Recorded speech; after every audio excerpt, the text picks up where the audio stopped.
When Lord Carnarvon died mysteriously just weeks after opening Tutankhamun's tomb in 1922, newspapers worldwide reported on the mummy's curse. His cause of death? A mosquito bite that became infected after he accidentally tore it while shaving. But was it really a coincidence that up to 20 people connected to the excavation reportedly died under unusual circumstances in the following years? What if I told you scientists have detected intense radioactivity inside Egyptian tombs? Or that 3,000-year-old deadly fungi could have been awakened when the sealed chamber was opened? Today, we're investigating whether an ancient pharaoh's revenge or something far more scientific was responsible for these deaths. The discovery that shocked the world. What began as an archaeological triumph quickly transformed into something far more unsettling. On November 4th, 1922, British archaeologist Howard Carter made the discovery of a lifetime in Egypt's Valley of the Kings.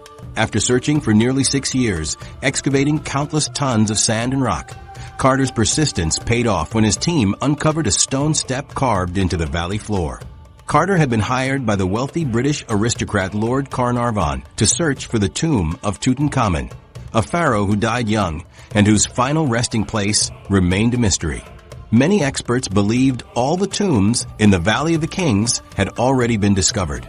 The valley had been extensively excavated for decades, with most archaeologists concluding that nothing significant remained hidden beneath the sand. This season was to be Carter's last attempt. Lord Carnarvon had grown tired of funding excavations that yielded no significant findings. Money was running out and patience along with it. Carter convinced his patron to fund one final season of digging, focusing on an area previously overlooked by other archaeologists. As Carter's workers cleared more steps, a sealed doorway emerged bearing the Royal Necropolis seal. Carter immediately sent a telegram to Lord Carnarvon in England. At last have made wonderful discovery in Valley, a magnificent tomb with seals intact, recovered same for your arrival. Congratulations. Carnarvon rushed to Egypt, and on November 26th, Carter made a small hole in the sealed doorway. Holding a candle to peer inside, he stood in stunned silence as the light revealed glimpses of gold and treasures. When Carnarvon anxiously asked, "Can you see anything?" Carter responded with the now famous words, "Yes, wonderful things." What made this discovery extraordinary wasn't just the gold and treasures, but the fact that the tomb had remained largely untouched since its sealing more than 3,000 years earlier. Nearly every other royal tomb in Egypt had been looted in antiquity, with their contents stolen and chambers damaged. Tutankhamun's tomb, while not completely undisturbed, had escaped major looting and contained thousands of artifacts in remarkable condition. The interior chambers held an unprecedented collection of over 5,000 artifacts. The antechamber was crowded with furniture, chariots, weapons, and numerous other objects. 3 nested shrines occupied the burial chamber, containing a stone sarcophagus, which in turn held 3 nested coffins. The innermost coffin, made of solid gold, contained the mummy of the young king, adorned with a magnificent gold mask that would become one of the most recognized images from ancient history. Carter approached the excavation with meticulous care. He understood the immense historical significance of each item and developed a systematic approach to catalog and preserve everything found within the tomb. This was no rushed treasure hunt. It was a careful archaeological documentation that would ultimately take a decade to complete. Each artifact was photographed in place, numbered, carefully removed, and preserved using the best techniques available at the time. Lord Carnarvon's financial backing made this careful approach possible. As a wealthy aristocrat with a passion for Egyptology, he had funded Carter's work since 1915. The discovery represented not just archaeological success, but financial vindication after years of expensive digging with little to show for it. News of the discovery spread quickly around the world, creating an unprecedented wave of public interest in ancient Egypt. The 1920s marked the early days of mass media, and the tomb's discovery captivated the global imagination. Newspapers published detailed accounts of the treasures being uncovered. Photography allowed the public to see images of artifacts that had remained hidden for millennia. This intense public interest was shaped significantly by an exclusive media deal that Lord Carnarvon arranged with the Times of London. For £5,000, equivalent to hundreds of thousands of dollars today, Carnarvon granted the Times exclusive rights to the official excavation news. This arrangement meant that other newspapers and journalists were locked out of first-hand reporting, creating resentment within the media landscape and limiting how information reached the public. This media agreement would have significant consequences. Other newspapers, unable to report directly on the excavation, began looking for alternative angles to the story. This created fertile ground for speculation and sensationalism that would soon take a dark turn. As Carter and his team continued their careful work, they faced immense challenges. The sheer volume of artifacts required extensive conservation efforts. The heat and dust complicated preservation work. The technical challenges of removing nested shrines and coffins from the small burial chamber demanded innovative solutions. Through it all, Carter maintained his methodical approach, understanding that proper documentation was as important as the artifact themselves. On February 16, 1923, Carter was ready for the most dramatic moment of the excavation, opening the burial chamber and sarcophagus to reveal the king's mummy. With Lord Carnarvon, Lady Evelyn Herbert, Carnarvon's daughter, and other officials present, Carter removed the lid of the stone sarcophagus to reveal the magnificent nested coffins inside. The outermost coffin was covered in gold leaf, the middle coffin in inlaid glass and precious stones, and the innermost coffin was made of solid gold weighing over 240 pounds. The world waited with bated breath for news of what lay within these coffins. The anticipation was palpable, not just in Egypt, but across Europe, America, and beyond. The opening of Tutankhamun's tomb had become the archaeological event of the century. What no one could have anticipated were the strange events that would soon follow. Within weeks of the burial chamber's opening, unusual occurrences began to mount. The tomb, silent for 3 millennia, seemed to some observers to be exacting a price for its disturbance. Beyond the sensational aspects, the discovery solved a key archaeological mystery. Historians had long wondered where the kings of Egypt's early 18th dynasty were buried. Many pharaohs from later periods had their tombs discovered in the Valley of the Kings, but the locations of earlier rulers remained unknown. Tutankhamun's tomb provided crucial evidence about royal burial practices during this period and helped establish a more complete timeline of ancient Egyptian history. The tomb also offered unprecedented insights into the material culture, religious beliefs, and daily life of ancient Egyptians. Items ranging from furniture and clothing to food and wine gave archaeologists new understanding of how Egyptian royalty lived. Religious items and funerary texts expanded knowledge of Egyptian beliefs about death and the afterlife. But this archaeological triumph would soon be overshadowed. Just a few weeks after the official opening of the burial chamber, the expedition was struck by tragedy. The first in a series of deaths connected to the tomb would spark worldwide speculation about an ancient curse. Lord Carnarvon, the financial backer whose support had made the discovery possible, fell ill with an infected mosquito bite. His condition rapidly deteriorated, leading to pneumonia and blood poisoning. On April 5, 1923, less than 2 months after the opening of the burial chamber, Lord Carnarvon died in a Cairo hotel room. His death would transform public perception of the tomb from an archaeological marvel to something far more sinister, the possible site of an ancient Egyptian curse that was now claiming modern victims. Lord Carnarvon's mysterious demise. How could a simple mosquito bite lead to the death of the 5th Earl of Carnarvon, a wealthy English aristocrat? The answer involves a perfect storm of unfortunate circumstances, pre-existing medical conditions, and possibly something more sinister lurking in the ancient tomb he had just helped uncover. Lord Carnarvon arrived in Egypt in February 1923 for the momentous occasion of opening Tutankhamun's burial chamber. After years of financing Howard Carter's excavations, this was his reward, witnessing one of archaeology's greatest discoveries. The formal opening ceremony took place on February 16th, with Carnarvon standing proudly alongside Carter as they revealed the nested coffins within the stone sarcophagus. In the weeks that followed, Carnarvon continued to oversee the excavation process, spending considerable time within the tomb's chambers. The hot, dusty conditions of the Valley of the Kings were physically demanding, especially for a 56-year-old man in less than perfect health. Despite the challenging environment, Carnarvon remained actively involved, aware that his financial investment had made this historic discovery possible. Then came the incident that would ultimately claim his life. While staying at the Continental Savoy Hotel in Cairo, Carnarvon was bitten by a mosquito on his cheek. This was not unusual in Egypt, and initially, he paid little attention to it. Days later, while shaving, he accidentally nicked the mosquito bite with his razor. This seemingly trivial cut would have devastating consequences. The small wound became infected. In an era before antibiotics, even minor infections could become serious threats. The infection spread rapidly, causing Carnarvon to develop a high fever. His condition deteriorated as blood poisoning, septicemia, set in, eventually leading to pneumonia. By late March, Carnarvon was bedridden and seriously ill.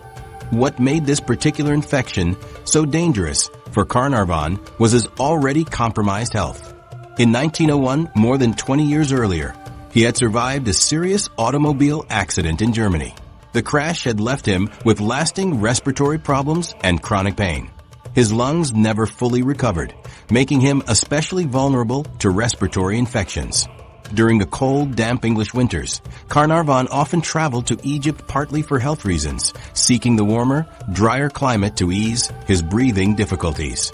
These pre-existing conditions created the perfect environment for infection to take hold. The infection from the mosquito bite, already dangerous on its own, attacked his weakened respiratory system.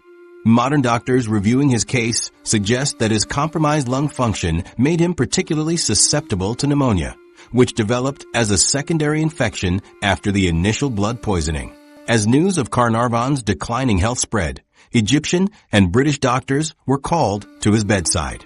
They administered the limited treatments available in the 1920s, but without antibiotics, their options were restricted. His wife, Lady Almina, rushed to be by his side, along with their daughter, Lady Evelyn, who had been present at the tomb's opening. On April 5, 1923, Lord Carnarvon died in his room at the Continental Savoy Hotel in Cairo. His death came just 7 weeks after the formal opening of Tutankhamun's burial chamber. The official cause of death was listed as pneumonia resulting from blood poisoning. What transformed this tragic but medically explainable death into something more mysterious were the strange coincidences reported around the time of his passing. According to newspaper accounts, at the moment of Carnarvon's death, the lights throughout Cairo suddenly went out, plunging the city into darkness. While power outages were not uncommon in 1920s Cairo, the timing created an eerie connection to the tomb's discovery.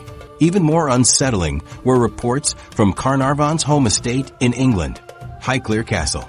Family members claimed that at the precise moment of Carnarvon's death in Egypt, his favorite dog let out a mournful howl and died. This story, whether factual or embellished, added a supernatural dimension to the narrative that newspapers eagerly reported. Another peculiar detail noted by the press was the location of Carnarvon's fatal mosquito bite. It was on his left cheek, precisely where King Tutankhamun's mummy showed a lesion in the same spot. This coincidence, highlighted in several newspapers, suggested a connection between the ancient king and the man who had disturbed his rest. The timing of Carnarvon's death also contributed to speculation about a curse.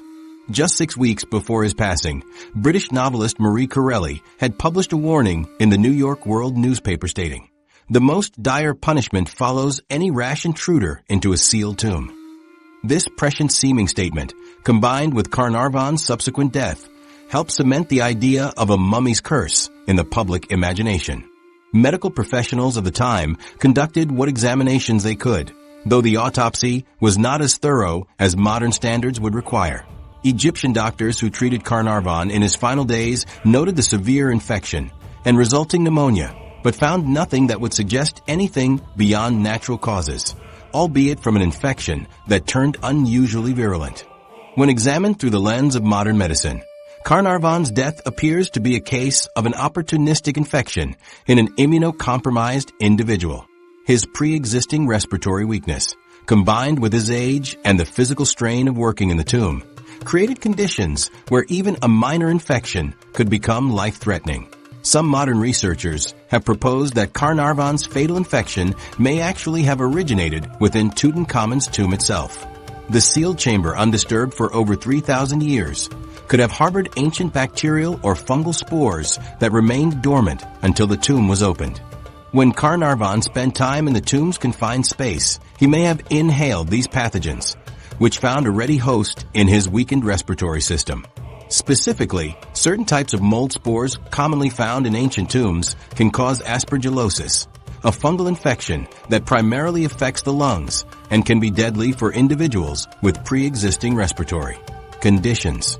The humid environment created by human breathing in a previously bone-dry tomb could have activated dormant fungal spores, creating an invisible hazard for those spending extended periods inside. This scientific explanation, that Carnarvon's weakened immune system made him particularly vulnerable to ancient pathogens present in the tomb, offers a rational alternative to supernatural curses. His compromised lungs, combined with the unique biological environment of a freshly opened ancient tomb, created a dangerous situation that his body couldn't overcome. The official medical conclusion at the time attributed Carnarvon's death to natural causes, infection leading to blood poisoning and pneumonia. Yet even this medical explanation couldn't compete with the more sensational narrative that was already taking shape in newspapers worldwide. Within days of Carnarvon's death, publications across Europe and America were connecting his passing to the disturbance of Tutankhamun's tomb. The coincidental timing, dying so soon after the burial chamber's opening, was too perfect for journalists to ignore. Headlines suggested ancient vengeance, curses from beyond the grave, and supernatural protection of pharaonic treasures. What began as a medical tragedy quickly transformed into something more potent in the public imagination. Evidence of an ancient Egyptian curse unleashed upon those who had disturbed the boy king's eternal rest. The death of Lord Carnarvon, explainable through medical science, became the cornerstone of a legend that would captivate the world for the next century. As newspapers rushed to sensationalize Carnarvon's death, the groundwork was laid for a media frenzy that would transform Tutankhamun's tomb from an archaeological marvel into the source of a supernatural threat. The cursed narrative was about to take on a life of its own, fueled by commercial interests, public fascination with the occult, and the competitive media landscape of the 1920s. Media frenzy and the birth of a legend. The newspapers and magazines of the 1920s operated in a fiercely competitive environment. This was the golden age of print media, before radio and television dominated news delivery. Publications fought aggressively for readers' attention and loyalty. Headlines needed to grab eyes at newsstands, and editors constantly searched for exclusive stories that would drive sales and subscriptions. When news of Tutankhamun's tomb discovery broke in November 1922, it immediately captured worldwide attention. The public was hungry for tales of ancient treasures and archaeological adventure. But what transformed this significant scientific discovery into one of history's most enduring supernatural legends was a perfect storm of media economics, professional rivalries, and cultural fascination with the occult. At the center of this transformation was Lord Carnarvon's exclusive media deal with the Times of London. For £5,000, an enormous sum in 1922, Carnarvon sold exclusive rights to all official information about the excavation to just one newspaper. This arrangement meant the Times alone could publish the authorized accounts of discoveries, the official photographs, and interviews with Carter and Carnarvon. Other newspapers and journalists found themselves locked out, unable to report firsthand on what quickly became the story of the decade. This exclusivity deal created deep resentment among rival publications. Fleet Street editors and journalists, denied access to the tomb and its treasures, needed alternative angles to satisfy their readers' interest in the discovery. When Lord Carnarvon died unexpectedly in April 1923, these publications found their opportunity. The seeds of the curse narrative were planted even before Carnarvon's death. In February 1923, just as the burial chamber was being opened, British novelist Marie Corelli published a warning in several newspapers. Corelli, a best-selling author known for her interest in mysticism and the occult, wrote, "The most dire punishment follows any rash intruder into a sealed tomb. The alleged curse on Tut's tomb carries with it the weight of 4,000 years. I cannot but think some risks are run by breaking into the last rest of a king of Egypt whose tomb is specially and solemnly guarded, and robbing him of his possessions." This dramatic warning, published just weeks before Carnarvon's death, proved remarkably prescient in the public eye. When Carnarvon died from an infected mosquito bite in April, Corelli's words seemed prophetic. Newspapers immediately connected his death to her warning, suggesting ancient supernatural forces had been awakened. Publications excluded from the Times agreement found in the curse narrative a way to report on the Tutankhamun discovery without violating the Times exclusivity. They couldn't publish official accounts of the archaeological work, but they could speculate about mysterious forces and ancient vengeance.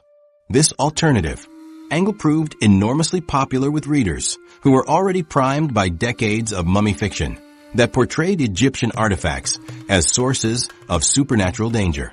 The curse story received significant credibility from Sir Arthur Conan Doyle, creator of Sherlock Holmes and a prominent spiritualist. Despite creating the most logical detective in literature, Doyle personally believed in supernatural phenomena. When asked about Carnarvon's death, Doyle suggested that an evil elemental might have been placed in the tomb by Egyptian priests to guard the burial. He told reporters, "The Egyptians were well versed in the best means of preserving their dead, and it's quite possible that they had succeeded in establishing some form of elemental guard which was fatal to those who broke through." Coming from such a respected public figure, these statements lent legitimacy to supernatural explanations. Newspapers extensively quoted Doyle's theories, which carried particular weight given his fame. If the creator of the rationalist Sherlock Holmes believed in a mummy's curse, many readers concluded perhaps there was something to it after all. The hunger for curse-related content led to increasingly sensational reporting. Newspapers began attributing virtually any death tangentially connected to the expedition to the mummy's curse. When Sir Bruce Ingham, a friend of Carter, received a paperweight made from a mummified hand as a gift, newspapers reported that his house burned down and he was financially ruined, supposedly further evidence of the curse. When American financier George J. Gould visited the tomb and later died of pneumonia, his death, too, was attributed to supernatural vengeance. What these reports systematically ignored were the many expedition members who remained perfectly healthy. Howard Carter himself, who had more direct contact with the tomb and mummy than anyone, lived until 1939, dying at age 64 from entirely natural causes. Many archaeologists, workers, and visitors associated with the tomb lived long, productive lives with no mysterious ailments or accidents. The media practiced selective reporting, highlighting deaths that fit the cursed narrative while ignoring evidence to the contrary. This pattern of confirmation bias created the impression of an unusually high death rate among those connected to the tomb, when statistical analysis would later show no abnormal mortality patterns. The financial incentives for continuing the cursed narrative were substantial. Newspapers that prominently featured curse stories saw circulation increases. In an era before television, film was still in its infancy, and radio news was just beginning. Newspapers were the primary source of information and entertainment. Editors quickly learned that supernatural elements sold more papers than archaeological details. The business imperatives of journalism thus helped perpetuate and amplify the curse story. Egyptian perspectives were largely absent from Western reporting. Egyptian archaeologists and workers who participated in the excavation were rarely quoted about the supposed curse. Local knowledge and context that might have debunked supernatural claims were ignored in favor of Orientalist narratives that portrayed Egypt as exotic, mysterious, and dangerous. What's particularly notable about the mummy's curse is that no such curse was ever found in Tutankhamun's tomb. unlike some other Egyptian tombs that contained explicit written warnings against disturbance. Tutankhamun's burial chamber and artifacts contained no cursed text whatsoever. The entire narrative was essentially fabricated by Western media, with no basis in ancient Egyptian beliefs or archaeological findings. Some newspapers went so far as to invent curse inscriptions, claiming Carter had found hieroglyphic texts warning of death to those who disturbed the tomb. These fabricated quotes were then repeated by other publications until they became accepted as fact by many readers, despite being complete fabrications. The curse story spread internationally with remarkable speed. American newspapers were particularly enthusiastic about promoting the supernatural angle, with headlines like "King Tut's Curse Claims Another Victim" appearing frequently throughout the 1920s and beyond. Each new death that could be connected, however tenuously, to the tomb excavation generated a fresh round of sensational coverage. By the mid-1920s, the idea of Tutankhamun's curse had become firmly established in popular culture. It influenced literature, inspired early horror films, and became a standard trope in fiction about Egypt. The cursed narrative proved far more durable in public consciousness than the actual archaeological significance of the tomb's discovery. The media-driven legend had real consequences for Egyptology. The sensationalism around the curse overshadowed the scientific and historical importance of Tutankhamun's tomb. Public perception of ancient Egypt became increasingly focused on mysticism and the supernatural rather than the actual cultural achievements of this remarkable civilization. What began as a media strategy to circumvent an exclusive reporting deal evolved into one of archaeology's most persistent legends. The curse of Tutankhamun wasn't an ancient Egyptian creation, but a modern one, born from the competitive pressures of 1920s journalism and nurtured by financial incentives to sensationalize rather than inform. This manufactured narrative continues to influence how many people perceive ancient Egypt today. But to understand whether there was any substance behind the legend, we need to examine the actual pattern of deaths associated with the tomb. Were they truly unusual or simply normal mortality rates dramatized by selective reporting? The answers emerge when we look beyond the headlines to examine fact versus fiction attributed just to how many people died from the so-called curse of Tutankhamun. The answer depends entirely on which newspaper or book you read. Some accounts claim 9 deaths, others list 13, while the most sensational reports suggest over 20 individuals met untimely ends after contact with the tomb. This wide variation itself should raise suspicion about the curse's validity.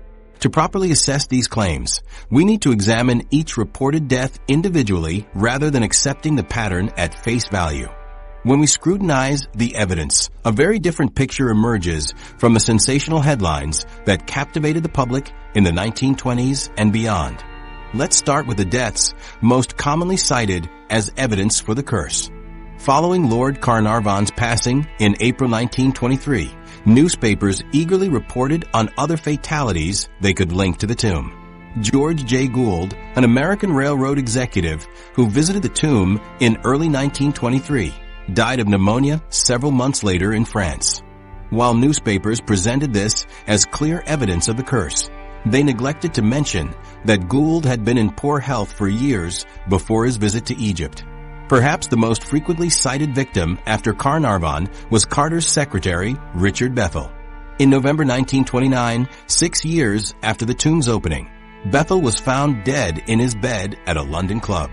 The official cause was determined to be heart failure, but papers immediately connected his death to the curse. The connection seemed strengthened when a few months later, Bethel's father, Lord Westbury, committed suicide by jumping from a building. Newspapers suggested he had been driven to despair by his son's cursed death. Another death often attributed to the curse was that of Sir Archibald Douglas Reed, a radiologist who x-rayed Tutankhamun's mummy. According to curse lore, he became sick the day after the examination and died shortly thereafter. However, the actual timeline reveals he lived for several years after his work with a mummy before dying of unrelated causes. Hugh Evelyn White, an archaeologist who visited the tomb, committed suicide in 1924, reportedly leaving a note written in his own blood stating, "I have succumbed to a curse which forces me to disappear." This dramatic story has been repeated in countless books and articles about the curse. Yet historical records show ambiguity about whether such a note actually existed, with some sources suggesting it was fabricated or exaggerated by the press. The supposed victims of the curse died from an extraordinarily wide range of causes. Some, like Carnarvon, died from infections and illnesses. Others died in accidents, car crashes, falls, or drownings. Some committed suicide, others were murdered, and still others died in house fires or other misfortunes. The sheer variety of death causes itself undermines the curse theory. If an ancient Egyptian curse were truly at work, would it manifest in so many different ways? Perhaps most striking is how many individuals included in the cursed death lists had no direct contact with the tomb at all. Arthur Mace, an archaeologist who worked on the excavation, died in 1928 from arsenic poisoning.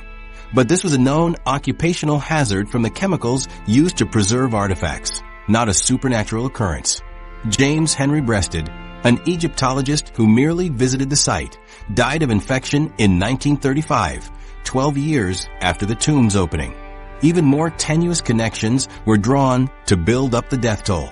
The deaths of individuals who were merely related to someone who had visited the tomb were counted as curse victims. When Howard Carter's canary was supposedly eaten by a cobra at his house around the time of the tomb's opening, this too was cited as evidence of the curse, the cobra being a symbol of Egyptian royalty. Each death attributed to the curse can be explained by ordinary causes common in the 1920s and 1930s.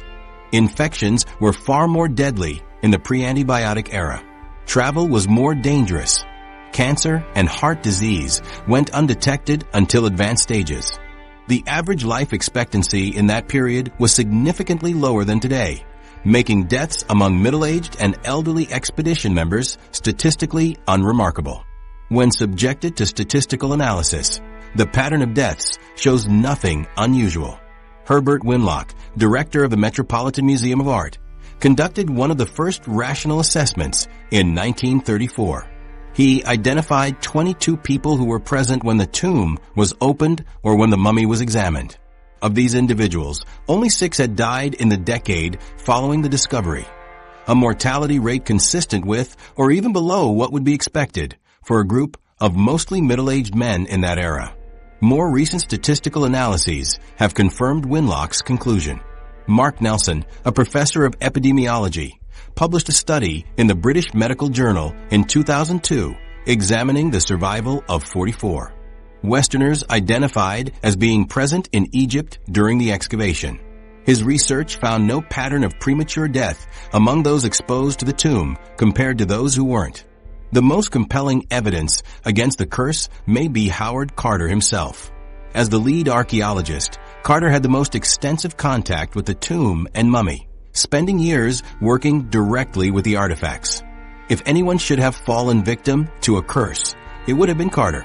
Yet he lived for 17 years after the discovery, dying at age 64 from Hodgkin's lymphoma, a form of cancer unrelated to his archaeological work. Several other key expedition members also lived long, healthy lives. Lady Evelyn Herbert, who was among the first to enter the burial chamber, lived until 1980, dying at age 79. Alfred Lucas, a chemist who worked extensively with the tomb's artifacts, lived until 1945. Harry Burton, the photographer who documented the excavation, lived until 1940. The myth of the curse persisted because of selective reporting. Deaths that could be connected to the tomb, however tenuously, received extensive publicity. Meanwhile, expedition members who lived long lives generated no headlines. This reporting bias created the illusion of an unusual pattern where none existed. The supposed curse also fails to align with ancient Egyptian religious practices. Tomb curses, when they did exist in ancient Egypt, were typically directed at tomb robbers and those who would desecrate the burial, not at archaeologists conducting scholarly research. The ancient Egyptians distinguished between theft and scientific study, even if modern newspapers did not. Some of the most dramatic cursed deaths occurred many years after the tomb's opening, stretching the credibility of any connection. Richard Bethel's death came 6 years after the discovery. Sir Lee Stack, Governor General of Sudan, who allegedly visited the tomb, was assassinated in 1924 for political reasons entirely unrelated to archaeology. Including such deaths in the cursed narrative required ignoring obvious alternative explanations. When examined objectively, the pattern of deaths associated with Tutankhamun's tomb shows nothing beyond what would be expected by random chance in a group of mostly middle-aged men in the 1920s and 1930s. The media created a cursed narrative by selectively reporting deaths that fit their story while ignoring the many expedition members who lived long, healthy lives. The persistence of the cursed legend says more about human psychology and media practices than about any ancient Egyptian supernatural powers. We find patterns even where none exist, and we remember dramatic stories of mysterious deaths while forgetting the less sensational truth. With the statistical evidence providing no support for the curse theory, we must consider another fundamental question. Did any actual curse inscription exist in Tutankhamun's tomb? The answer to this question further undermines the entire premise of the cursed narrative that captured public imagination for a century. Was there actually a curse in Tutankhamun's tomb? Popular culture has firmly embedded the idea that a warning curse was inscribed somewhere in Tutankhamun's tomb. Books, films, and television shows frequently depict hieroglyphic texts threatening death to those who disturb the pharaoh's rest.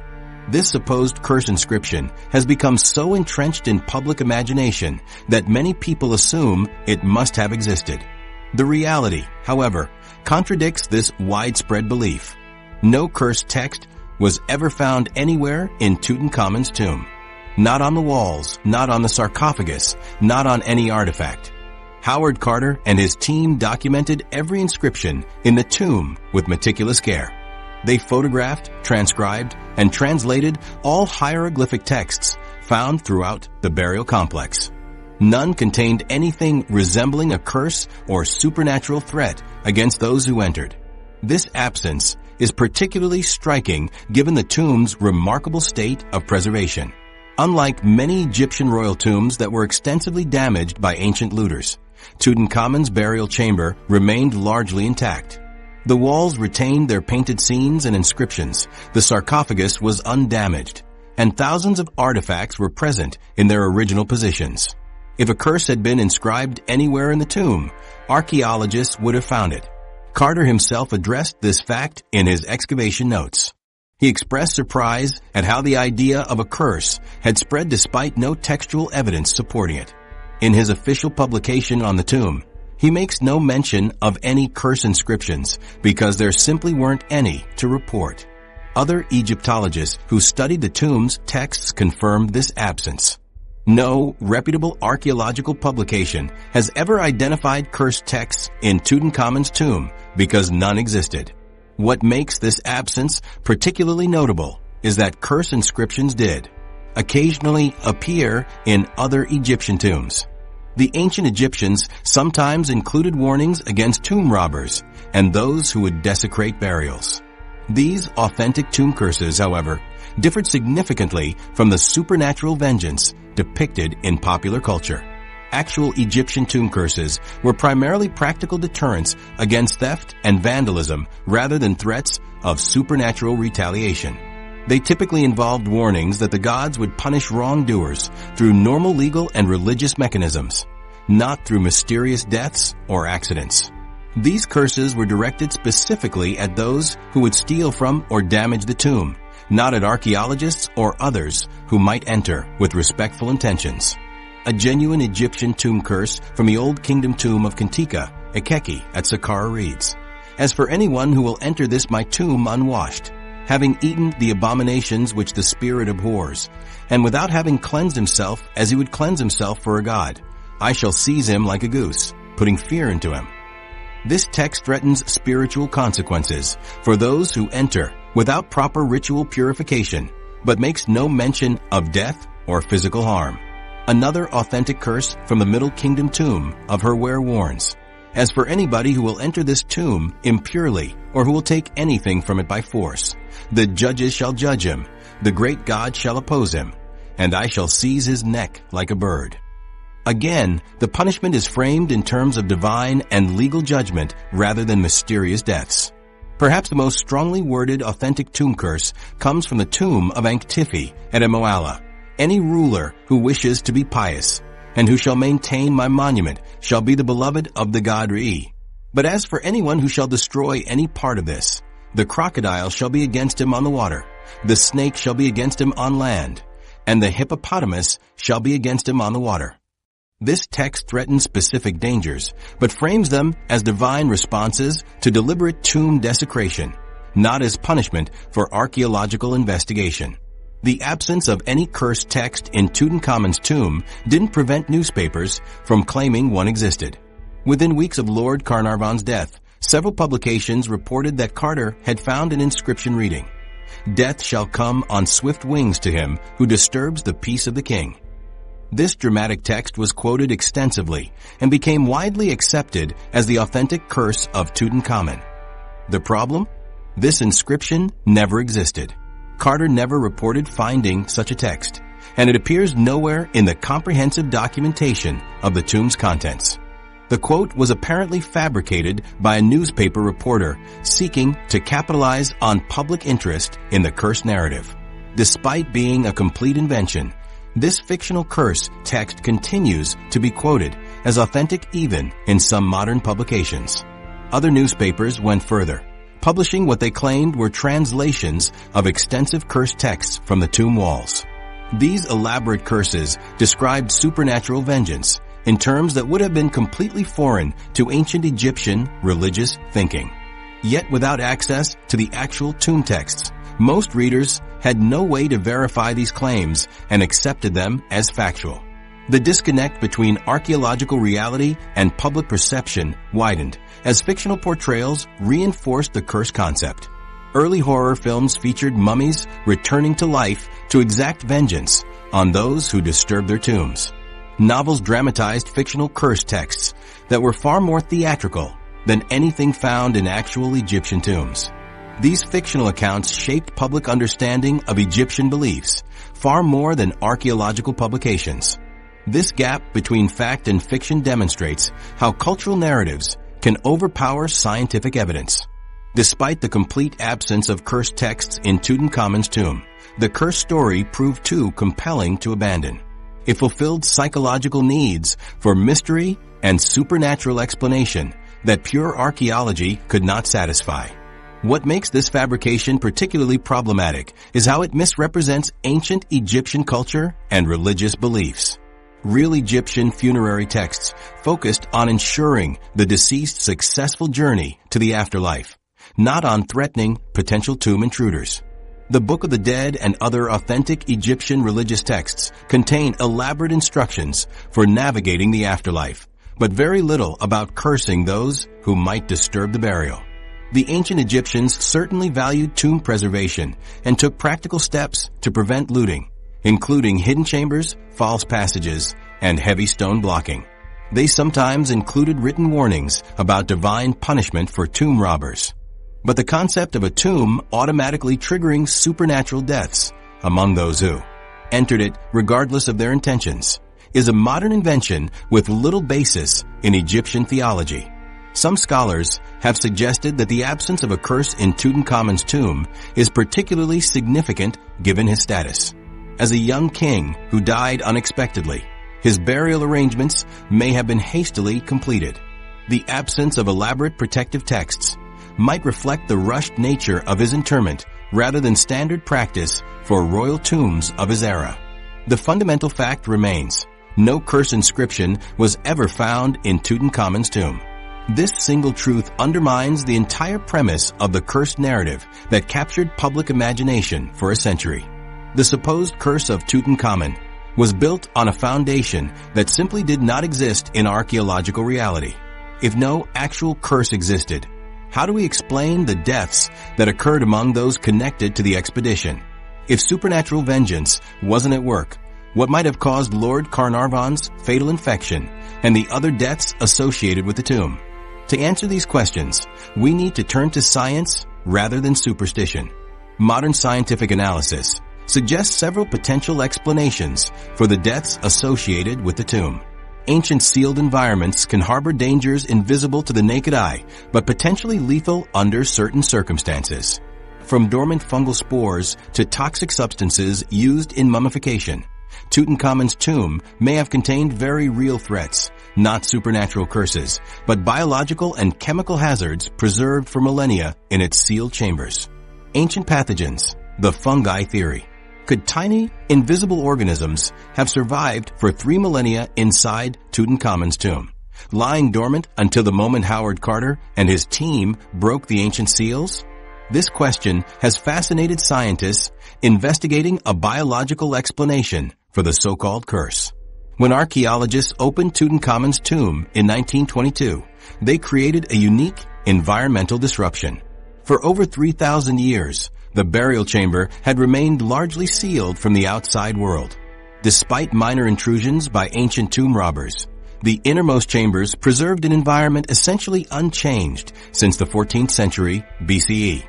This isolation created what microbiologists now recognize as a possible incubator for certain resilient microorganisms. The conditions inside ancient Egyptian tombs offer surprisingly viable environments for microbial preservation. The Valley of the Kings maintains a nearly constant temperature year-round, with the deep tomb chambers providing stable conditions ideal for certain organisms to enter dormant states. The extreme dryness of the tomb would have prevented most microbial growth, but might have allowed particularly hardy species to survive in suspended animation rather than killing them outright. When Carter and his team entered the tomb, they dramatically altered this stable environment. Human breath introduced moisture. Body heat changed temperature patterns. New organic material, from wood tools to cotton clothing, entered a space that had been largely free of fresh organic matter for millennia. These changes could potentially reactivate dormant microorganisms, creating invisible health hazards for everyone who entered. Among the most significant potential threats was the fungus Aspergillus niger and its relatives in the Aspergillus family. These common molds produce microscopic spores that can survive extreme conditions for extraordinarily long periods. Studies of ancient Egyptian artifacts have repeatedly identified Aspergillus species on mummified remains, wooden objects, and tomb walls. These fungi don't just survive on these surfaces. They can become airborne when disturbed. When inhaled, Aspergillus spores can cause a serious respiratory infection called aspergillosis. This condition ranges from mild allergic reactions to invasive lung infections, depending largely on the health of the person exposed. For individuals with compromised immune systems or pre-existing respiratory conditions, aspergillosis can become life-threatening. The infection can spread from the lungs to other organs, causing systemic illness and, in severe cases, death. Lord Carnarvon's medical history made him particularly vulnerable to such an infection. Following his 1901 automobile accident, he suffered chronic respiratory problems that never fully healed. His lungs already functioned at reduced capacity, creating ideal conditions for an opportunistic fungal infection to take hold. The symptoms he experienced, high fever, respiratory distress, and rapid decline, align with those of severe aspergillosis in an immunocompromised patient. Modern research has demonstrated that ancient microorganisms can indeed survive for thousands of years in dormant states. In 1995, microbiologist Raul Cano successfully revived bacterial spores from the digestive tract of a bee preserved in amber for 25 to 40 million years. While these bacteria weren't harmful, they proved that microorganisms can survive in suspended animation for time periods far exceeding the 3,000 years since Tutankhamun's burial. More directly relevant, studies of ancient Egyptian tombs and mummies have consistently found viable fungal spores. A 1999 analysis of the air in newly opened tomb chambers in the Valley of the Kings identified numerous fungal species still capable of growth when cultured in laboratory conditions. These included several Aspergillus varieties known to cause human respiratory infections. The reactivation mechanism for these dormant pathogens involves changes in humidity, temperature, and available nutrients. When archaeologists opened Tutankhamun's tomb, they unintentionally created ideal conditions for fungal reactivation. Human respiration increased humidity levels from near zero to significant moisture content. Body heat raised temperatures in the confined space. Wooden tools, paper records, and cotton clothing introduced new carbon sources that could fuel microbial growth. This perfect storm of environmental changes could transform a previously stable tomb environment into an actively hazardous one over the course of days or weeks. The timeline matches accounts of expedition members developing respiratory symptoms after spending time in the burial chamber. Several workers reported persistent coughs, fatigue, and fever, symptoms consistent with fungal exposure, though most recovered fully. The most compelling evidence for the fungal theory comes from documented cases of tomb workers' disease reported throughout the history of Egyptology. Archaeologists, conservators, and museum workers handling ancient materials have reported higher than average rates of respiratory ailments. Known colloquially as mummy dust pneumonia, among museum workers, these conditions frequently feature symptoms similar to those experienced by Lord Carnarvon. In 1974, German microbiologist Ezzedine Taha published research specifically linking some of these cases to Aspergillus niger found in tomb artifacts. His work identified viable fungal spores on objects that had been removed from tombs decades earlier, suggesting these microorganisms can remain hazardous long after their initial discovery. Conservation laboratories worldwide now implement strict protocols to protect workers from these potential pathogens. A particularly relevant case occurred in 1999 when researchers examined the mummy of Egyptian priestess Asru at the Manchester Museum. Several scientists developed severe respiratory symptoms after the examination. Subsequent testing identified several pathogenic fungi in the wrappings, including Aspergillus niger and Aspergillus flavus.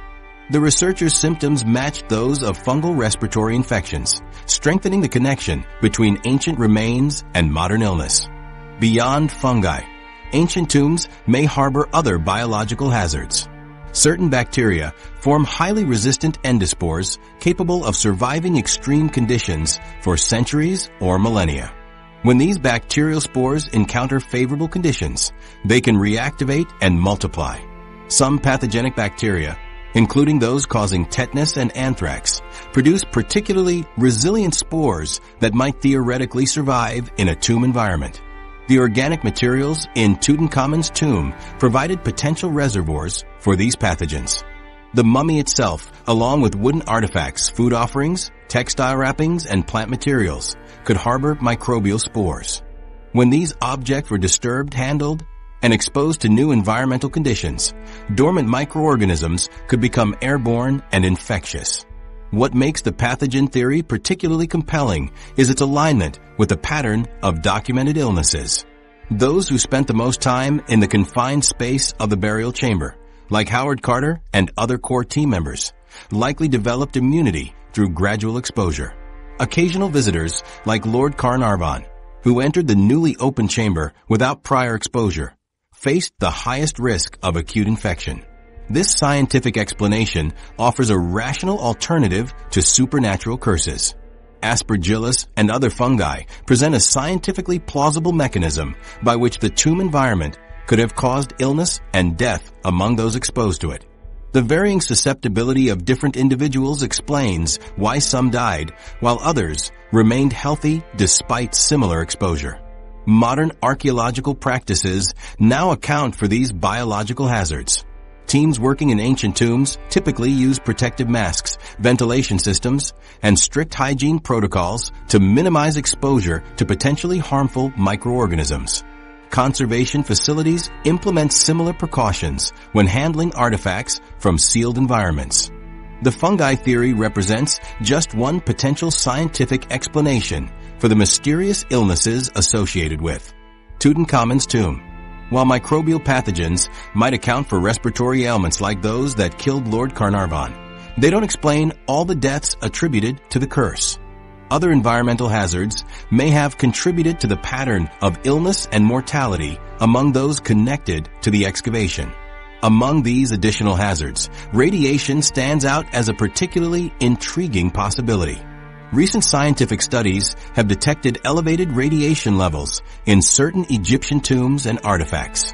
Could invisible radioactive emissions have contributed to the ill health of those who disturbed Tutankhamun's rest? This alternative scientific explanation further challenges the supernatural curse narrative, while suggesting that ancient tombs the radiation might harbor more dangers than just fungi and bacteria pathogens might explain some of the mysterious illnesses associated with Tutankhamun's tomb. Another invisible threat may have been silently affecting those who entered the burial chamber.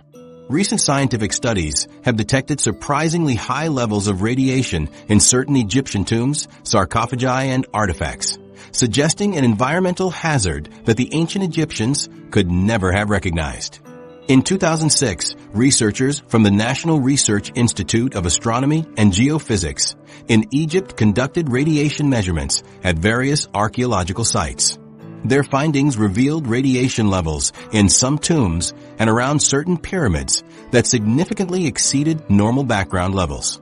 In particular, granite chambers and sarcophagi showed the highest radiation readings, sometimes reaching levels that would trigger safety concerns in modern workplaces.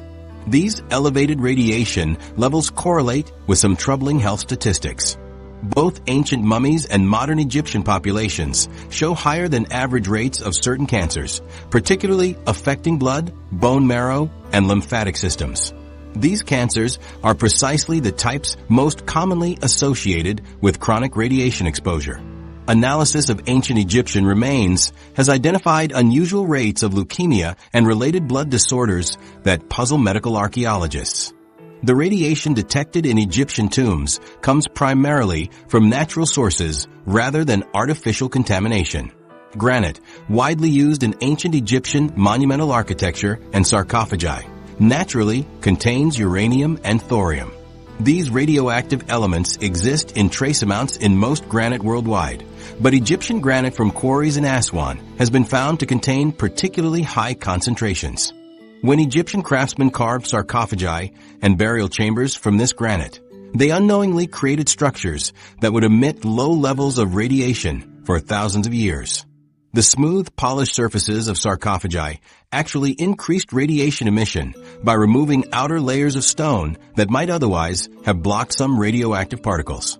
The black granite sarcophagus found in Tutankhamun's tomb, though not his primary coffin, has shown radiation readings above normal background levels in measurements taken by modern scientists.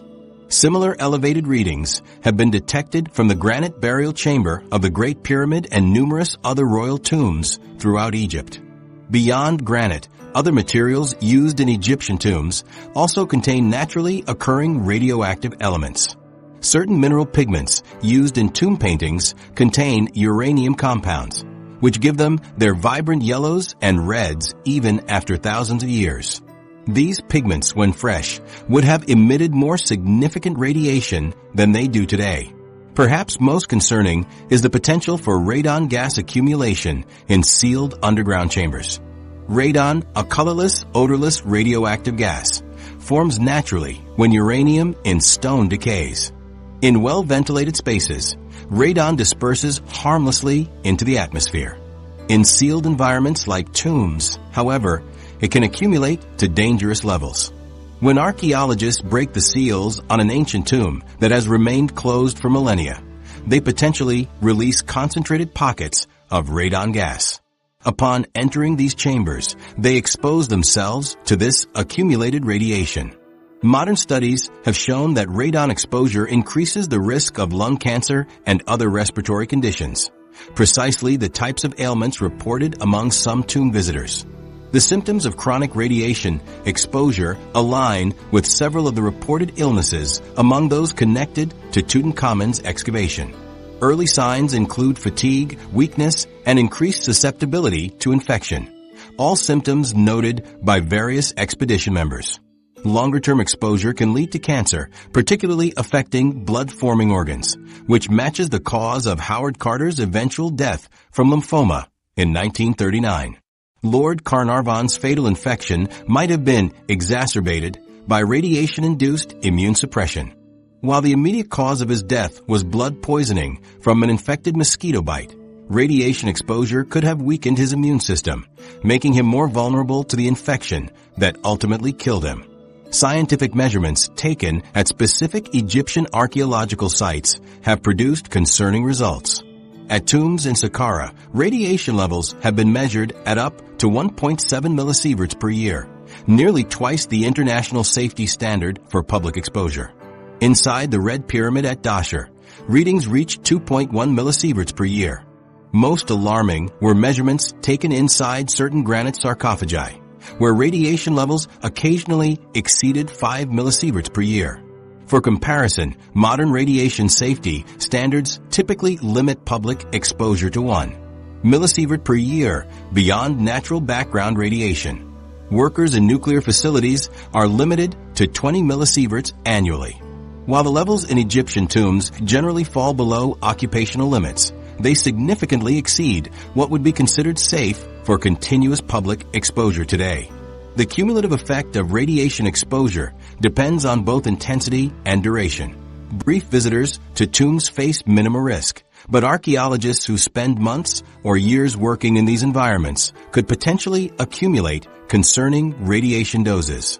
Howard Carter's extensive time in Tutankhamun's tomb, he spent nearly a decade working directly with its contents, would have resulted in significant cumulative exposure if radiation levels were elevated. Italian physicist Luigi Tomba published research in 2015 specifically examining radiation levels in artifacts from Tutankhamun's tomb, housed in the Egyptian Museum in Cairo. His team detected elevated radiation from several items, particularly those made from granite and certain types of inlaid stones. While the levels weren't immediately dangerous, they exceeded normal background radiation, suggesting higher concentrations might have existed when the objects were first removed from the sealed tomb environment. The possibility exists that the ancient Egyptians themselves recognized some correlation between tomb environments and illness, even if they couldn't identify radiation as the cause. Some researchers have suggested that warnings against tomb disturbance might have evolved from observations that those who spent time in certain underground chambers developed mysterious ailments. Without understanding the concept of radiation, they might have attributed these effects to supernatural causes or the displeasure of the gods. Modern archaeologists now take precautions when entering newly opened tombs. Ventilation equipment is used to circulate fresh air before extended human presence. Radiation detection equipment is increasingly part of the standard toolkit for archaeological expeditions in Egypt. Conservation labs handling ancient Egyptian artifacts routinely monitor radiation levels and limit exposure time for workers handling certain materials. The radiation hypothesis offers a scientific explanation for health effects that might otherwise seem mysterious or supernatural. It doesn't explain all deaths associated with the Tutankhamun excavation. Some were clearly coincidental, but it provides a rational mechanism by which the tomb environment itself might have posed genuine health risks beyond bacterial and fungal pathogens. What makes this explanation particularly compelling is that it integrates multiple scientific disciplines: geology, nuclear physics, epidemiology, and archaeology. The naturally occurring radioactive elements in Egyptian stone are a geological fact. The health effects of radiation exposure are well documented by modern medicine. The archaeological context explains how these factors might combine to create hazards unique to ancient tombs.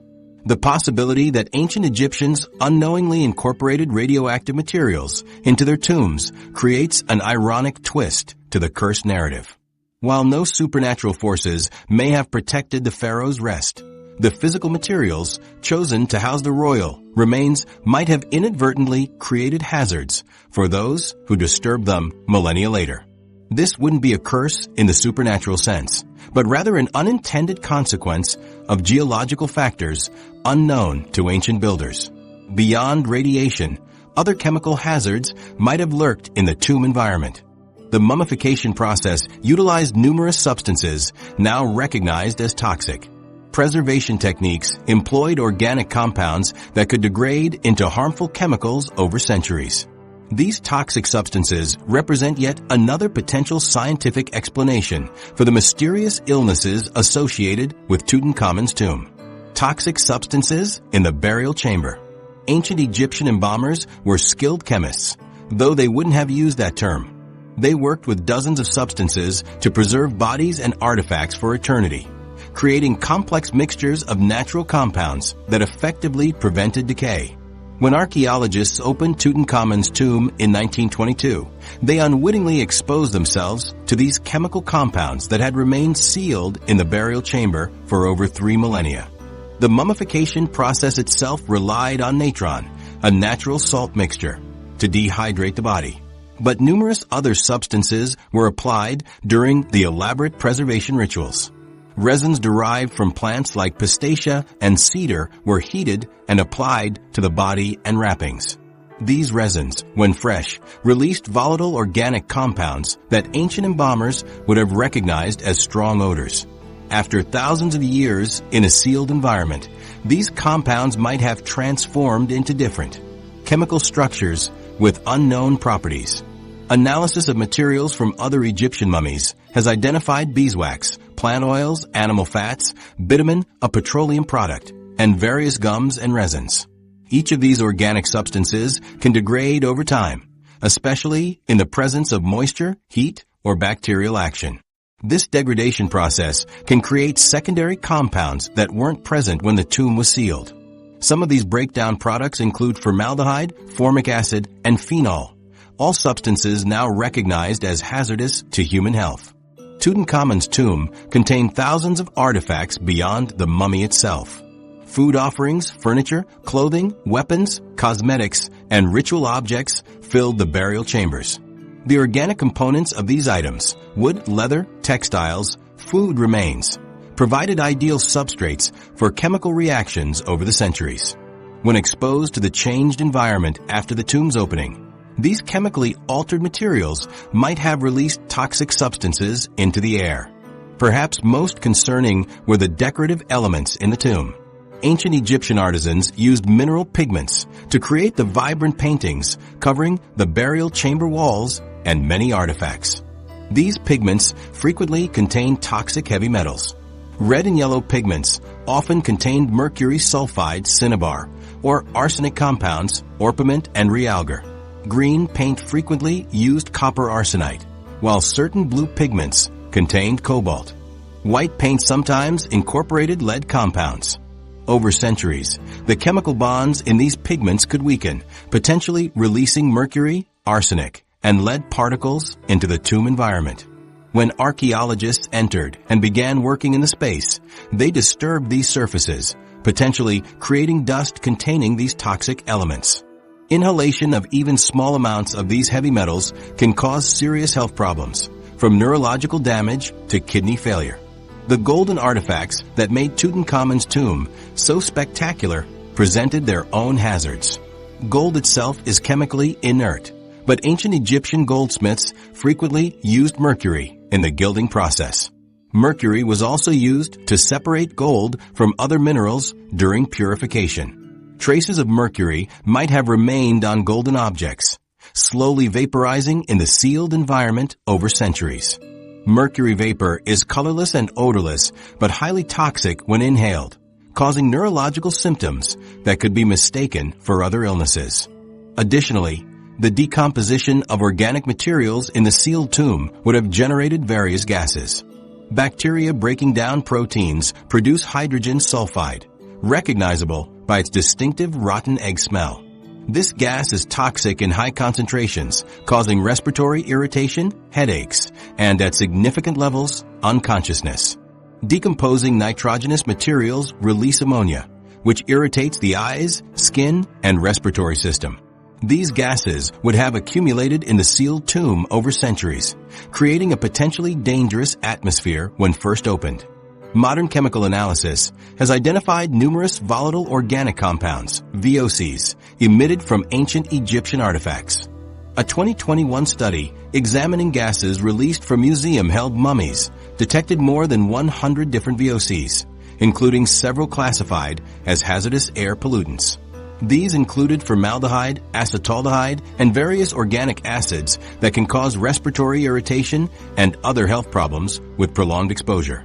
The architectural design of Egyptian tombs inadvertently concentrated these hazards. Tutankhamun's tomb consisted of narrow corridors leading to small chambers carved deep into the limestone of the Valley of the Kings. This design, intended to protect the burial from robbers, created confined spaces with minimal air circulation. When archaeologists entered and began working in these chambers, any airborne toxins would have remained concentrated around them rather than dispersing. The physical conditions of archaeological work further increased exposure risks. Howard Carter and his team spent long hours in the tomb, often working by artificial light that generated additional heat in the already warm environment. This heat would have increased the vaporization rate of volatile compounds. The physical activity of moving artifacts, cleaning surfaces, and documenting findings would have disturbed dust and surfaces, releasing more potential toxins into their breathing space. Many of the reported symptoms among expedition members align with known effects of chemical exposure. Respiratory irritation, eye inflammation, fatigue, headaches, and skin irritation were commonly reported by those working in the tomb. These symptoms match those associated with exposure to various compounds identified in Egyptian tomb materials. The sudden environmental changes caused by opening the tomb likely triggered new chemical reactions. For thousands of years, the tomb environment had remained at stable temperature and humidity levels, with minimal oxygen.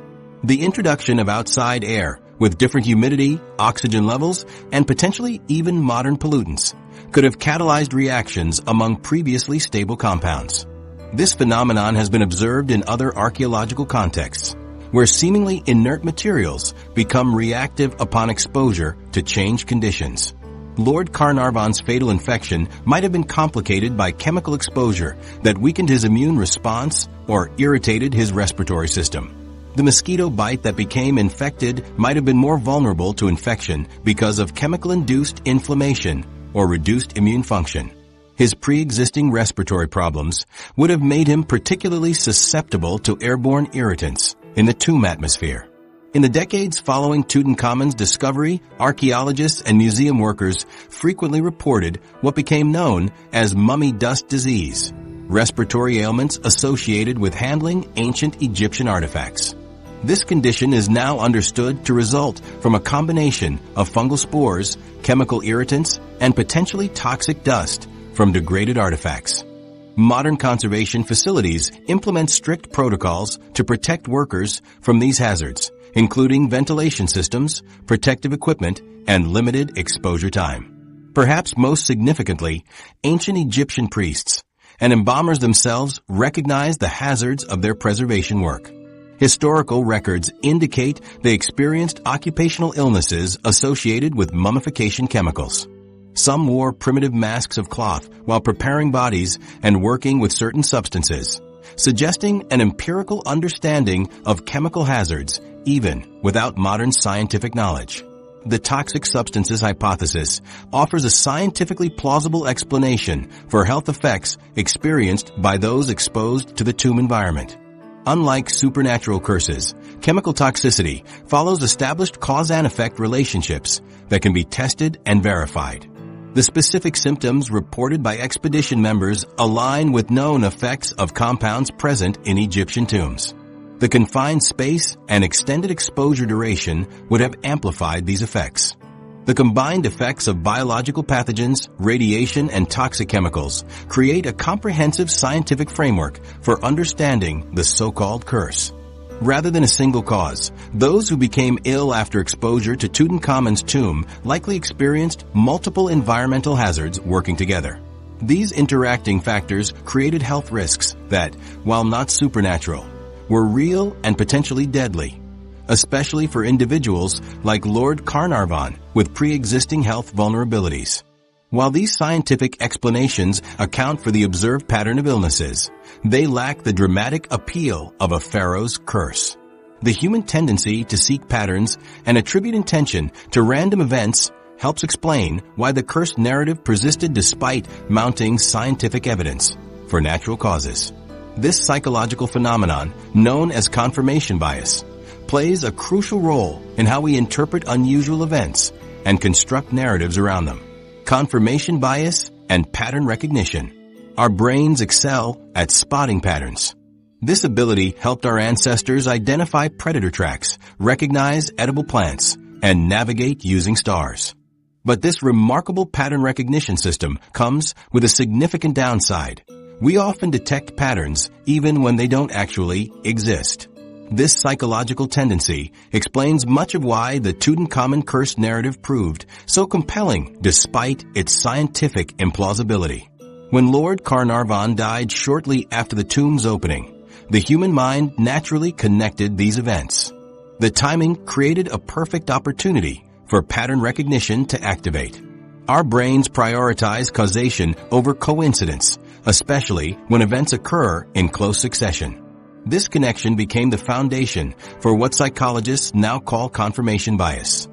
Our tendency to notice and remember information that confirms our existing beliefs while overlooking contradictory evidence.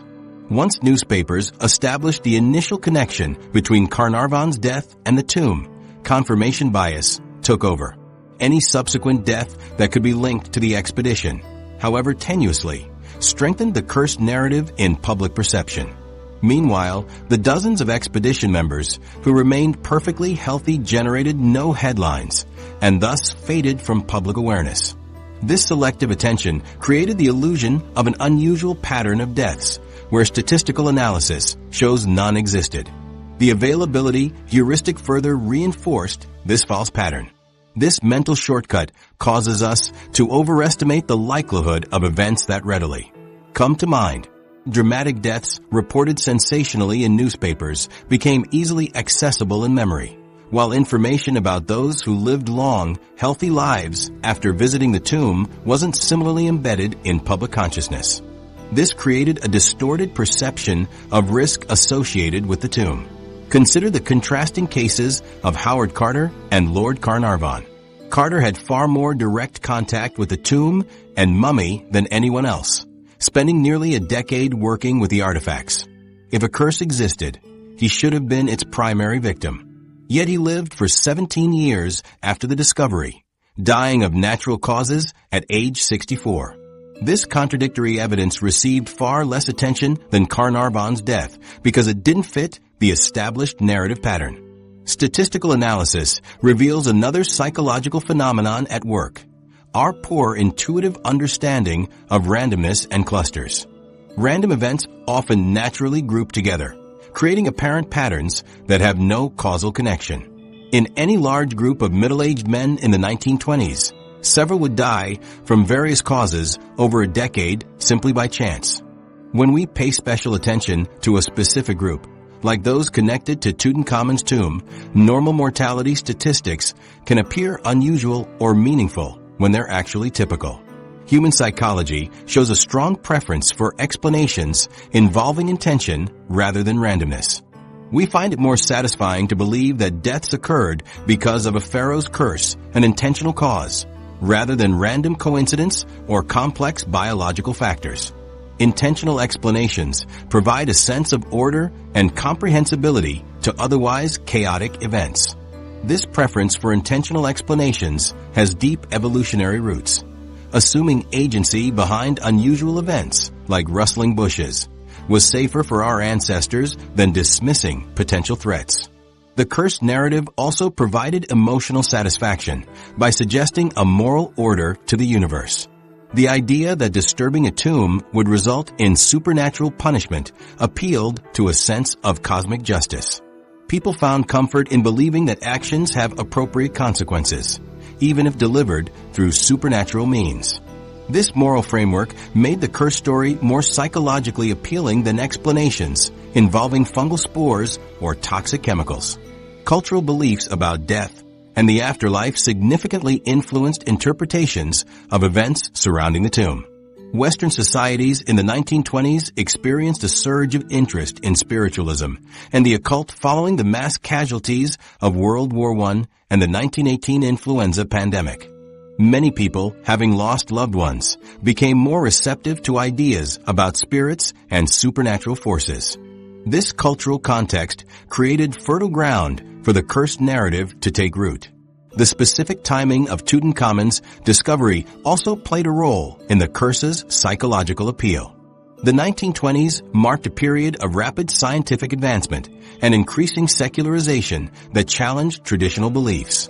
The curse story offered a counter-narrative suggesting that ancient spiritual knowledge held power beyond modern science's understanding.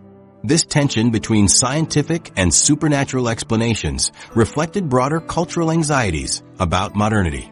Media reporting significantly amplified these psychological tendencies. Newspapers selectively highlighted deaths that fit the cursed narrative while ignoring contradictory evidence. Bold headlines announcing another victim of Tut's curse appeared whenever anyone connected to the expedition died, regardless of cause. Meanwhile, no headlines proclaimed expedition member still healthy after 10 years for the majority who experienced no ill effects. This selective reporting created a powerful information cascade. As more people accepted the cursed narrative, social pressure made questioning it more difficult. Those expressing skepticism appeared to be ignoring an obvious pattern that everyone recognized. This social reinforcement made the curse seem increasingly plausible despite the lack of statistical evidence. The curse narrative also benefited from what psychologists call the conjunction fallacy, our tendency to believe that specific conditions are more probable than general ones.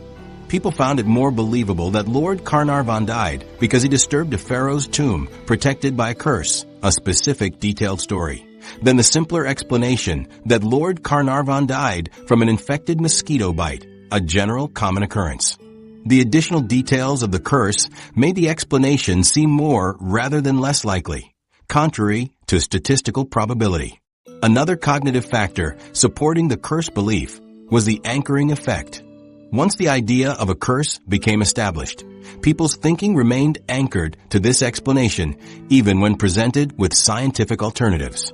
Initial impressions create a powerful reference point that subsequent information is measured against, making it difficult to completely abandon the original explanation even when better alternatives emerge. The emotional impact of fear reinforced the curse belief. Fear is among our strongest emotions and creates particularly durable memories. Stories about the curse often emphasized frightening elements, mysterious deaths, ancient vengeance, and supernatural powers beyond human control. These fear-inducing aspects made the curse narrative more memorable and emotionally resonant than scientific explanations involving microbiology or toxicology. Interestingly, the archaeological community generally rejected the cursed narrative from the beginning. Howard Carter himself dismissed it as newspaper sensationalism with no basis in fact. Professional Egyptologists recognized that the absence of cursed texts in the tomb undermined the entire premise. Yet public belief persisted despite expert skepticism, demonstrating how psychological factors can override authoritative information when a narrative has sufficient emotional appeal. Our brains evolved to detect patterns and infer causes, but these systems didn't evolve to understand statistics, probability, or scientific causation.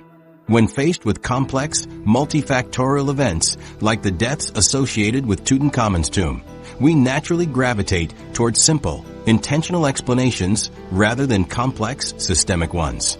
The cursed narrative provided exactly this kind of psychologically satisfying explanation. Despite extensive scientific evidence against the curse, the legend persists a century later, demonstrating the remarkable durability of narratives that align with our psychological tendencies. No amount of statistical analysis or scientific explanation seems capable of completely displacing the curse story, because it satisfies emotional and cognitive needs that rational explanations don't address. The enduring power of the Tutankhamun curse reveals as much about human psychology as it does about ancient century after Howard Carter uncovered Tutankhamun's tomb. The cursed narrative continues to thrive in popular culture. Despite substantial scientific evidence explaining the deaths as natural occurrences, the legend of ancient Egyptian supernatural vengeance maintains a powerful grip on public imagination. This persistence reveals something fundamental about human psychology and our cultural relationship with history and mystery. The curse quickly embedded itself in entertainment media. By the 1930s, Hollywood had produced The Mummy starring Boris Karloff, loosely inspired by the Tutankhamun discoveries. This film established the template for countless mummy-themed horror movies that followed. The trope of archaeologists being pursued by supernatural forces after disturbing ancient Egyptian tombs became a standard plot device, appearing in everything from serious horror films to comedy adventures like Abbott and Costello Meet the Mummy. Television documentaries repeatedly returned to the cursed narrative, often presenting both supernatural speculation and scientific explanations side by side. Even documentary producers who acknowledge the scientific evidence against the curse typically frame their programs around the mysterious deaths, using the supernatural angle to capture viewer interest before introducing rational explanations. This format maintains the curse as the central narrative focus even while officially debunking it. Literature has similarly embraced the curse concept. From Agatha Christie's murder mysteries set against Egyptian archaeological expeditions to children's books and young adult fiction, the idea of punishment for disturbing ancient tombs permeates literary treatments of Egypt. Even nonfiction books about Tutankhamun frequently highlight the cursed narrative in their titles and marketing materials, recognizing its powerful attraction for potential readers. Video games, comic books, and other media have further reinforced the curse concept. Games like Tomb Raider incorporate supernatural elements into Egyptian archaeological settings. Comics and graphic novels frequently portray mummies as vengeful entities. These fictional representations shape public understanding more powerfully than academic publications or scientific explanations. The cursed narrative persists because it taps into universal human anxieties about mortality and the unknown. Ancient Egypt's elaborate death rituals and apparent obsession with the afterlife provide a perfect canvas for exploring our own fears about death. The curse functions as a metaphor for the ultimate boundary violation, disturbing the dead and facing consequences. This resonates across cultures because it speaks to fundamental human concerns about respect for death and what might lie beyond. Commercial incentives ensure the cursed narrative remains prominent. Tourism marketing for Egypt frequently highlights mysterious and supernatural elements to attract visitors.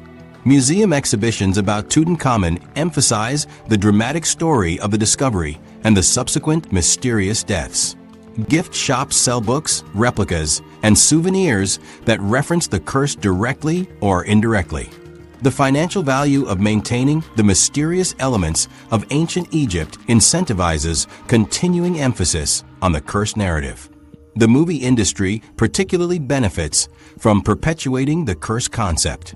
Films from the Mummy franchise to Night at the Museum generate substantial revenue by depicting ancient Egyptian artifacts with supernatural powers. These commercial productions reach far larger audiences than scientific publications or academic discussions, ensuring the supernatural narrative remains dominant in public consciousness. Western fascination with ancient Egypt has always contained elements of exoticism and Orientalism. The cursed narrative fits comfortably within this framework, portraying ancient Egyptians as mysterious practitioners of arcane and dangerous magic rather than as a sophisticated civilization with advanced scientific and cultural achievements. This Orientalist perspective reduces ancient Egyptian culture to a source of exotic mystery rather than recognizing its complex historical reality. The curse provides a simplistic narrative that's easier to communicate than the actual historical significance of Tutankhamun's tomb. Explaining the religious, political, and cultural context of 18th dynasty Egypt requires substantial background knowledge. In contrast, the idea of a vengeful curse requires no special knowledge to understand. This accessibility helps the supernatural narrative spread more effectively than complex historical explanations. The genuine archaeological importance of Tutankhamun's tomb has been overshadowed by the cursed mythology. What made the discovery truly remarkable wasn't any supernatural element, but the unprecedented preservation of royal artifacts from ancient Egypt's New Kingdom period. Before Carter's discovery, most royal tombs had been extensively looted in antiquity, leaving archaeologists with fragmentary evidence about royal burial practices and material culture. Tutankhamun's nearly intact tomb provided unprecedented insights into ancient Egyptian craftsmanship, religious beliefs, and daily life. The thousands of artifacts represented the most complete collection of royal possessions ever discovered. Items ranging from furniture and clothing to jewelry and ritual objects allowed archaeologists to reconstruct aspects of ancient Egyptian culture previously known only through fragmentary evidence or artistic depictions. Recent scientific analysis of artifacts from the tomb continues to yield new information. Advanced imaging techniques have revealed previously unnoticed details in the tomb paintings. Chemical analysis of residues in pottery vessels has identified their original contents, providing information about foods, medicines, and cosmetics used by the ancient Egyptians. DNA analysis of Tutankhamun's mummy has clarified his family relationships and identified several genetic health conditions that may have contributed to his early death. Overlooked artifacts from the tomb have recently gained new attention from scholars. Clay trays found in the tomb's antechamber appear to be connected to Osirian funerary rites that were previously poorly understood. Wooden staffs with symbolic markings provide evidence about religious ceremonies surrounding royal burial. These items, initially overshadowed by more spectacular gold treasures, now offer valuable insights into ancient Egyptian religious practices. The tomb has also proven crucial for understanding the political history of the post-Amarna period. Tutankhamun's reign marked the transition away from the religious reforms of Akhenaten back toward traditional Egyptian religious practices. Artifacts showing both Atenist influence and traditional elements document this pivotal moment in ancient Egyptian religious history. This genuine historical significance far exceeds the manufactured drama of a fictional curse. The true historical value of Tutankhamun's discovery lies in what it reveals about ancient Egyptian culture, craftsmanship, religious beliefs, and historical developments during a crucial period of transition. The artifacts provide tangible connections to individuals who lived over 3,000 years ago, offering insights into their daily lives, beliefs, and technological capabilities that no supernatural narrative can match. Yet the curse remains the most widely known aspect of Tutankhamun's story. This represents a significant distortion of historical reality, but also reveals something important about how humans relate to the past. We seek not just information, but meaning in history. The cursed narrative provides a framework that makes ancient Egypt relevant and significant to modern audiences by connecting it to universal themes of mortality, consequences, and the unknown. Perhaps the most productive approach involves acknowledging both the scientific reality and the psychological appeal of mystery. Understanding why the cursed narrative resonates so powerfully helps us recognize how historical information becomes transformed through cultural transmission. Rather than simply dismissing the curse as fiction, we can examine what its persistence reveals about human psychology and our relationship with the past.